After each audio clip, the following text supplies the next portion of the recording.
नमस्कार प्यारे विद्यार्थियों, स्वागत है आप सभी का दीपांशु क्लासेस के इस यूट्यूब चैनल पर। तो आज हम पढ़ेंगे, आपका टॉपिक है रस। यह वीडियो क्लास 12 सामान्य हिंदी के लिए बनाया जा रहा है। सामान्य हिंदी के सिलेबस में 5 रस लगे हुए हैं, जिसमें श्रृंगार रस है, वीर रस है, शांत रस है, हास्य रस है और करुण रस है। तो आज हम 5 रसों को पढ़ेंगे। वैसे तो रसों की संख्या कुल 11 होती है, भरत मुनि के अनुसार 8 रस माने गए हैं। तो आपके सिलेबस में केवल 5 ही रस लगे हैं। तो यह वीडियो सामान्य हिंदी के लिए है। तो चलिए हम पांचों रसों को पढ़ते हैं जो आपके पाठ्यक्रम में लगे हुए हैं। तो उसमें से पहला आपका रस है श्रृंगार रस। श्रृंगार रस की पहले देखिए, आपके पेपर में इस प्रकार से आता है कि श्रृंगार रस की आप परिभाषा लिखिए और उदाहरण दीजिए। स्पष्टीकरण के लिए आता नहीं है तो आपको स्पष्टीकरण लिखने की आवश्यकता नहीं पड़ेगी। आप परिभाषा लिखिएगा और उदाहरण लिखिएगा। तो श्रृंगार रस की जो हमारी परिभाषा है आपके सामने लिखी गई है। जब रति नामक अस्थाई भाव, विभाव तथा अनुभव के संयोग से श्रृंगार रस की निष्पत्ति होती है। कभी भी आप उत्पत्ति नहीं लिखिएगा, क्योंकि रस की कभी उत्पत्ति नहीं होती है, निष्पत्ति होती है। तो आप परिभाषा याद कीजिए कि जब रति नामक अस्थाई भाव, विभाव तथा अनुभव का संयोग होता है तब श्रृंगार रस की निष्पत्ति होती है। आपको रस की जो मास्टर माइंड परिभाषा है, आप केवल यही अस्थाई भाव को बदलते जाइएगा, आपके रस परिवर्तित होते जाएंगे। तो आप यही याद कीजिए कि जब रति नामक अस्थाई भाव, विभाव अनुभव आदि का संयोग होता है तो श्रृंगार रस की निष्पत्ति होती है। श्रृंगार रस के भी उदाहरण हैं, जैसे का राम मर्यादा पुरुषोत्तम राम और सीता जी वाला एक उदाहरण था, आप उसको याद कर सकते हैं। बट अगर आप इसके भेद के अंतर्गत आएंगे तो इसके श्रृंगार रस के 2 भेद माने गए हैं। एक संयोग श्रृंगार माना गया है और एक वियोग श्रृंगार। वियोग श्रृंगार को हम कहते हैं विप्रलम्भ श्रृंगार। विप्रलम्भ श्रृंगार भी इसी का नाम है। सबसे पहले हम देखेंगे संयोग श्रृंगार रस को। पहला आपका है संयोग श्रृंगार रस। संयोग श्रृंगार रस में क्या होता है, नायक और नायिका के परस्पर मिलन का वर्णन होता है। तो आप इसकी परिभाषा लिखेंगे कि जब नायक और नायिका के परस्पर मिलन का वर्णन हो तो उसे हम संयोग श्रृंगार रस कहते हैं। ये आपकी परिभाषा है। अब हम देखते हैं इसका उदाहरण क्या हो सकता है। तो आपके सामने उदाहरण लिखा गया है कि बतरस लालच लाल की मुरली धरी लुकाए, सौंह करे भौहनी हंसे दैन कहे नट जाए। इसको थोड़ा गा करके सुना दिया जाए कि बतरस लालच लाल की मुरली धरी लुकाए, सौंह करे भौहनी हंसे दैन कहे नट जाए। तो यहाँ पर आपका संयोग श्रृंगार रस है। अब हम इसका अर्थ पहले समझते हैं कि बतरस यानी बातों के रस में, लालच यानी बातों के रस से लालच में आकर के, लाल यानी कि भगवान कृष्ण की लाल, मुरली धरी लुकाए यानी उनकी मुरलिया को लुका लिए हैं यानी छुपा लिए हैं। कौन? तो गोपियां या फिर राधा जी।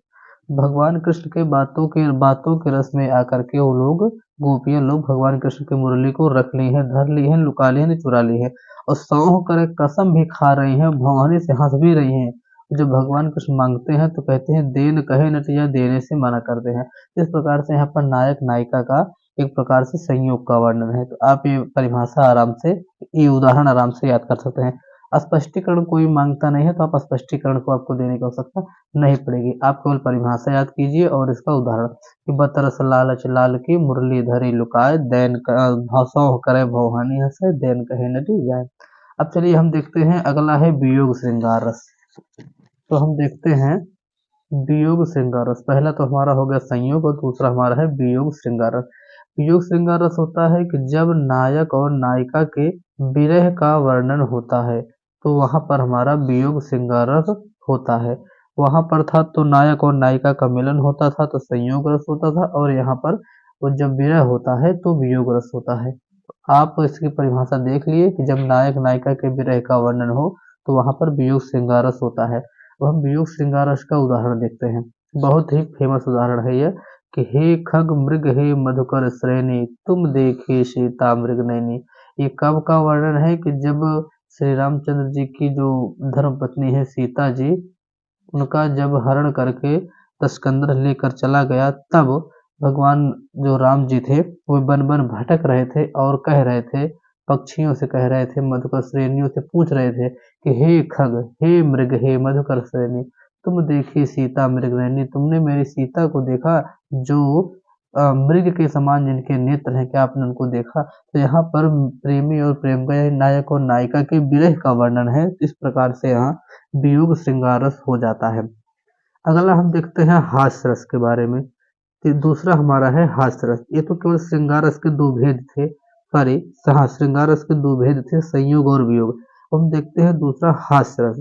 हास्य रस में आप देखेंगे कि जब हास्य नामक अस्थाई भाव, विभाव और अनुभव का संयोग होता है तब हास्य रस की निष्पत्ति होती है।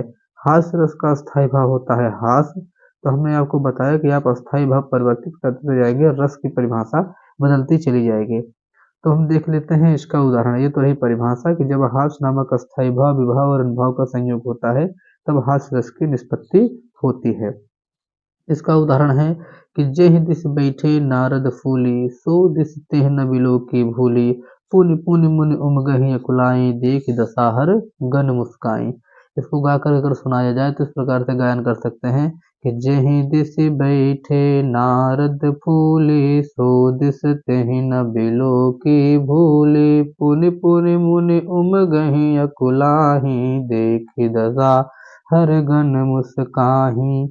इसका अर्थ क्या होगा कि जेहि दिस बैठे नारद फूली, जिस दिशा में नारद जी फूली मतलब कि एक प्रकार से घमंड में बैठे हुए हैं, फूल करके। गांव में एक शब्द होता है बहुत फूलतहा, फूलत हो मतलब आप बहुत ज्यादा घमंड कर रहे हैं।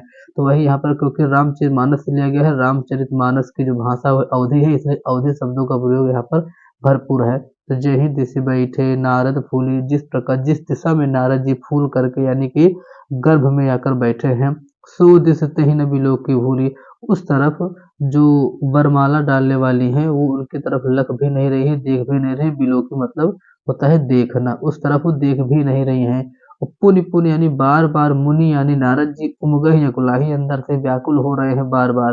और देख दशा हरगन मुस्काए, उनकी इस दशा को देख करके जो हर है यानी भगवान शिव जी की जो गण है यानी जो सेना है मुस्कुरा रही है कि बारे नारद जी गजब लीला कर रहे हो आप। इस प्रकार से यहाँ पर हास्य रस हुआ कि जेहि दिस बैठे नारद फूली, सो दिस तेहि न बिलो की भूली, पुनि पुनि मुनि उमगहि अकुलाही, देख दशा हर गन मुस्काही। एक उदाहरण यह भी होगा। दूसरा एक इसका उदाहरण और भी है, ये भी आप लिख सकते हैं कि पीपर पात बबूल का, तापर तनिक पिसान, राजा रानी करत हैं छठे छवा है दान। यानी कि पीपल का पत्ता है, उस पर अनाज रखा है, आटा, उससे वो दान कर रहे हैं, जो कि इस राजा और रानी है वो भी कब, छठे छः यानी 6-6 महीने पे दान कर रहे हैं। तब बताइए, हंसने वाली बात है ना कि राजा महाराजा आदमी होकर कितना कम दान कर रहे हैं। तो इस प्रकार से हास्य रस भी हो गया। अब हम अगला देखते हैं। अगला हमारा है करुण रस।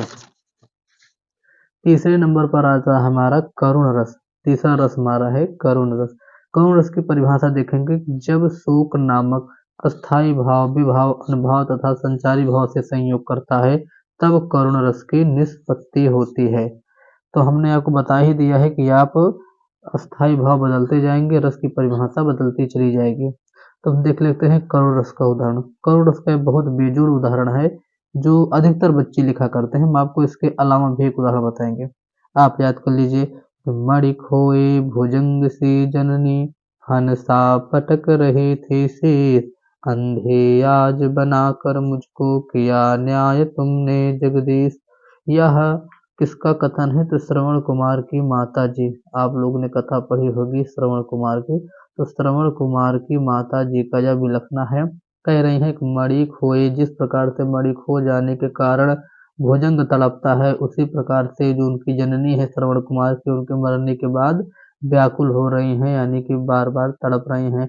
और कह रही हैं फनसा पटक रहे थे शीश, जिस और फनसा जिस प्रकार से मणि के खो जाने के बाद फन जो नाग होता है वो अपने फन को पटकता है, उसी प्रकार से उनकी जो माता है श्रवण जी की जननी है वो अपने शीश को पटक रही हैं और शुक्रिया कह रही हैं भगवान का कि अंधी आज बनाकर मुझको किया न्याय तुमने जगदीश। हे प्रभु, हे तीनों लोकों के स्वामी, आपने मुझे अंधा बना करके बहुत बड़ा न्याय किया, जो मैं अपने पुत्र के शव को देख न सकूं, तो केवल अंतर मन से महसूस करने के कारण इतना बिलख रहे हैं। तो यहाँ पर इस प्रकार से करुण रस हुआ कि मणि खोई भुजंग सी जननी, फंसा पटक रही थी शेष, अंधी आज बनाकर मुझको किया न्याय तुमने जगदीश।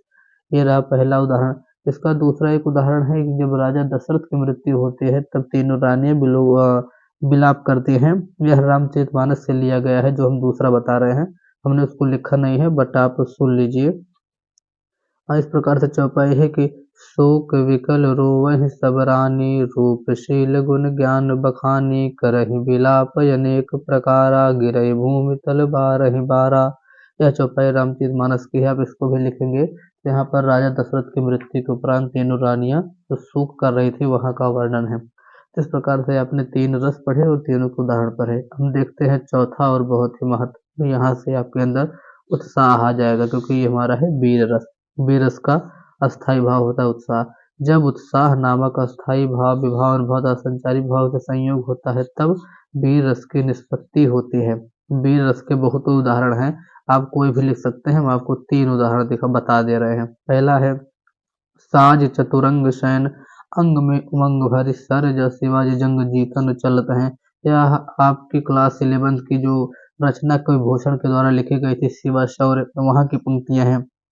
साज चतुरंग सैन, अपनी चतुरंगनी सेना को सजा करके और अंग में उमंग भर करके सरजा शिवाजी जंग जीतने के लिए चल पड़ते हैं। तो यहाँ पर भरपूर उत्साह है, इसलिए यहाँ पर वीर रस है।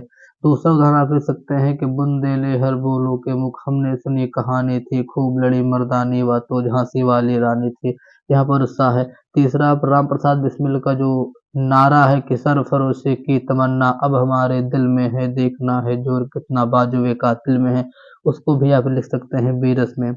और तीसरा जो ये क्या बोलते हैं, उनका महाराणा प्रताप का वर्णन करते हुए श्याम नारायण पांडे जी ने लिखी है पंक्ति, आप उसको लिख सकते हैं कि चढ़ चेतक तलवार उठा, लखत भरता था भूतल पानी को, राणा प्रताप सिर काट काट सब करता सफल जवानी को। ये भी पंक्ति आप लिख सकते हैं।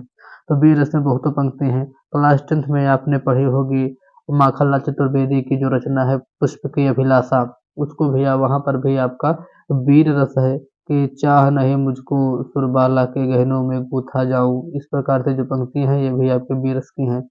और क्या बोलते हैं उनको, राम नरेश त्रिपाठी जी की रचना जो है आप में लगी है स्वदेश प्रेम वाली, वो भी वीर रस के अच्छे उदाहरण है। तो आप कुछ भी याद कर सकते हैं।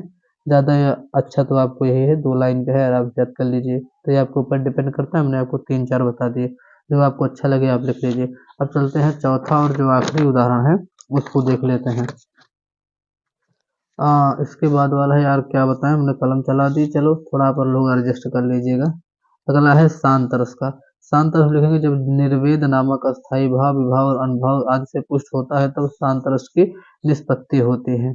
इसका उदाहरण है कबीरा खड़ा बाजार में, मांगे सबकी खैर, ना काहो से दोस्ती ना काहो से बैर। रुक जाइए, हम आपको एक और लिख देते हैं, क्योंकि वहां पर धब्बा हो गया था। आप लोग ऐसे धैर्य के साथ बनाए रहें, हम फिर से लिख दे रहे हैं यहीं पर। कबीरदास जी लिखते हैं कि कबीरा खड़ा बाजार में, कबीरा खड़ा बाजार में, मांगे सबकी खैर, ना काहो से दोस्ती ना काहो से बैर। इस दोहे का अर्थ है कि कबीरदास जी बाजार में खड़े हैं और कह रहे हैं कि हमें ना किसी से दोस्ती है ना किसी से बैर है। तो यहाँ पर फिर शांत रस है। कुल मिला के जितने कबीर के दोहे हैं, रहीम के दोहे हैं, बिहारी के नहीं, कबीर और रहीम के जो दोहे हैं, इन सब में शांत रस भरपूर है। इसमें भी बहुत सारे कबीर का वो कोई भी दोहा याद हो, जैसे कि अच्छा में है सतगुर हमसे रीझ कर कहिया, एक प्रसंग बरसा बादल प्रेम का भीज गया सब अंग। तो कुछ भी आप लिखिएगा सब शांत रस में है। और आप जितने भी निर्गुण भजन सुनते हैं वो भी सब शांत रस के अंतर्गत आते हैं। कि ये संसार कागज की पुड़िया, आग लगे मर जाना है, ये सब जितने भी निर्गुण भजन है सब शांत रस के अंतर्गत आते हैं। इसीलिए इसका जो अस्थाई भाव है वो निर्वेद होता है। तो आज का हमारा वीडियो समापन की ओर है। हमने आज 5 रस को आराम से पढ़ा। आपको हमने बताया आपके जो सिलेबस में लगे थे, एक था श्रृंगार रस, दूसरा था वीर रस, एक था करुण रस, एक था हास्य रस, और एक कौन सा बच रहा है अपना, शांत रस। इस प्रकार से हमने 5 आज कंप्लीट कर लिए। आपके पेपर में अधिकतर पूछा जाता है वीर रस और हास्य रस, इन दोनों को जरूर याद कर लीजिएगा। इसी के साथ अपने वाणी को विराम देते हैं। मिलेंगे किसी और वीडियो में, तब तक के लिए बहुत बहुत धन्यवाद।